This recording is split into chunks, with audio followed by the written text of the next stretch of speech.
I'm going to talk about my experiences, what I observed, and my opinions about it, and about the whole Easter season in this episode.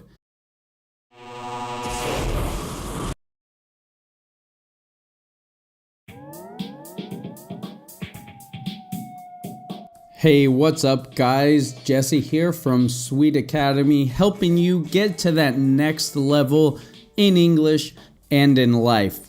And last week was Holy Week. I'm going to talk about my experiences, what I observed, and my opinions about it, and about the whole Easter season in this episode. And you're going to hear some natural expressions as I kind of just rant a little bit and talk to you as naturally as I can. I'm talking to you as if I were talking to one of my native speaking friends. So you're going to get some natural language, some useful expressions, and you'll get to know my opinion. It's typically the most spiritual and most religious of Christian holidays, right? We have Christmas. Technically, it celebrates the birth of Jesus, but it's mostly a marketing holiday now. But Easter, this Holy Week, it marks when Jesus, in the historical and the Christian story, the Jesus character went up to the Mount of Olives and then comes back into the city, ready to face his crucifixion, his death, and then burial. And Easter Sunday is to mark the resurrection when he came up from the grave. So it's the most religious Christian holiday. And here in southern Spain, in Andalusia, they really go all out. They have these processions. They're almost like parades, but parades are more fun and they're more festive. These are more somber, and people are walking in the streets carrying, they call it a Paso. It's this scene of Jesus in different times of this week and ultimately being resurrected. And each Paso or each scene has a different scene. Each kind of float that people are carrying, they carry these, there's this group of men that carry these Pasos throughout the street.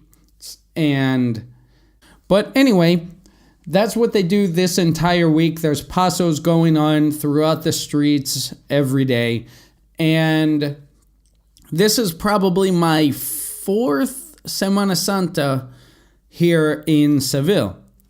And I'll tell you, it's the first one that I'm actually going to the Pasos and I'm observing it as if I were, just to observe it, right? Observe what happens, observe what they do, observe how people are, how people feel, and to observe the processions. And it's pretty interesting, to be honest. It's interesting. It's interesting to see, once you know the stories of the Pasos and you know that each one is a different scene in concordance with the day that it, supposedly happened in the story, it kind of makes it a little more special.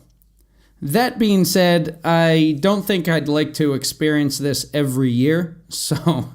But it's interesting to experience once. Before, I just tried to avoid it, really, because there are so many people in the city. It's so crowded, and streets are completely blocked off, and it's really difficult to get anywhere in the city. So I just tried to avoid Semana Santa before that, and with the religious undertones of the city and the deeply religious feel, it just wasn't something I was interested in, to be honest. But as a piece of culture, as a local tradition that they do, as just a festivity in the city, it's interesting to see. And one of the other things that kind of turned me off in the beginning were the outfits that people wear.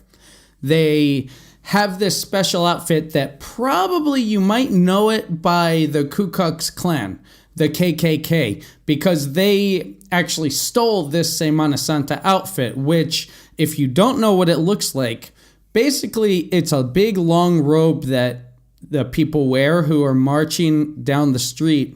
It's this big white or purple or blue or black robe. Each one has a different meaning. And they're also wearing a big hood on their head. So it's okay to see, but with the context that it has the connotation of hatred to me in the United States, right? It's the KKK. And that's the connotation that this outfit had to me.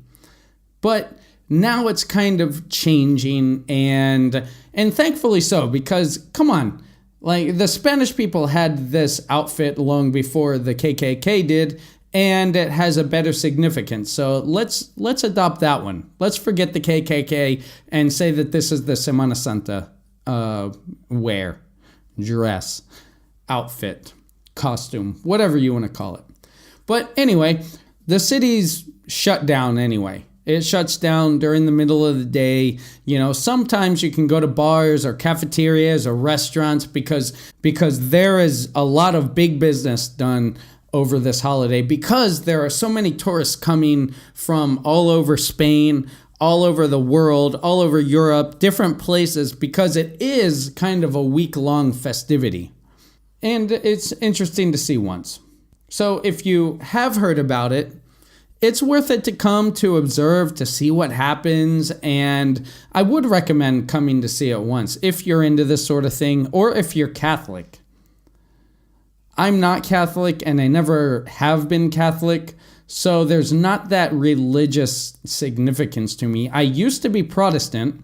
I used to be what I would call a born-again Christian, but those times have passed. I'm not anymore, and so the religious part of it is also lost on me. It leaves a bad taste in my mouth, really, to see these images of the Mother Mary crying in every Paso and the suffering of Christ. I understand the symbolism of it, and the symbolism that I would take away from the death, burial, and resurrection of Jesus is kind of a death, burial, and resurrection of ourselves, right? If you've ever been in a situation where you've had a drastic change in your life, right? Maybe you got caught doing something bad and you served a severe punishment. Maybe, I don't know, you got very sick and you were healed from that. Or maybe, whatever, you had some dramatic event in your life that was life-changing, right? We've all had life-changing events. If you haven't, then, I don't know, get out and try different things, right? Because we need these life-changing moments to kind of grow and get up to that next level. I always talk about the next level in your English and in life, because really, reach out. Try to reach that next level, whatever you're trying to do, right? Whatever you're doing, reach out and take that next level.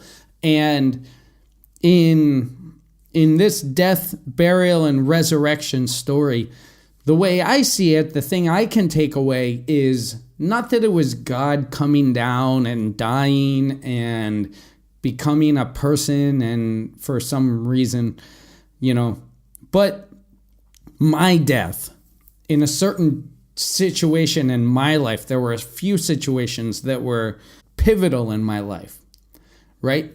The death, the severe pain, the tragedy, the heartbreak, the suffering in certain situations. That's the death. The burial, the feeling bad, the recovery, the going through day by day in a tough, difficult, hard situation. And then the resurrection, when you finally wake up from that and you continue in your life in maybe a different direction or at a higher level or whatever it is, moving forward, right? Your death, burial, and resurrection of you. How about that? How about that as nice symbolism to take from this story? That would be kind of nice. And so if I were to take something from this story, that's what I like to take. And whether you're religious or not, that's a nice story to take away too, don't you think? Let me know. But that kind of went on in a different direction than I had planned in the beginning. And I'd planned to just kind of track my week. But I ended up talking about the philosophical side of what this Holy Week kind of means.